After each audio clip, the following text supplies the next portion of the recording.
नवीन वर्ष सुरू होऊन 2 महिने झाले असून आज 2026 या वर्षातलं पहिले सूर्यग्रहण लागणार आहे.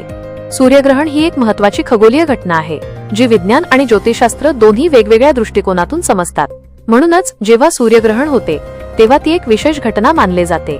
यावेळी हे ग्रहण कुंभ राशी आणि धनिष्ठा नक्षत्रात होईल.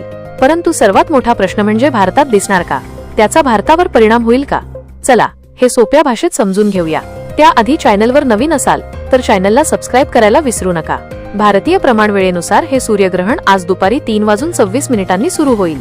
त्याचा मध्यवेळ संध्याकाळी 5:40 असेल आणि ग्रहण संध्याकाळी 7:57 हे ग्रहण संपेल. सूर्यग्रहणाचा एकूण कालावधी 4 तास 32 मिनिटं असेल. मात्र हे सूर्यग्रहण भारतात दिसणार नाही. शास्त्रानुसार ग्रहण जिथे दिसतं तिथेच त्याचे परिणाम जाणवतात. त्यामुळे या ग्रहणासाठीचा सूतक काळ भारतात वैध राहणार नाही. इथे ग्रहण दिसणार नसल्यामुळे याचा अर्थ असा की मंदिरे बंद राहणार नाहीत, खाणं पिणंही सामान्य राहील आणि कोणतेही विशेष नियम पाळावे लागणार नाहीत.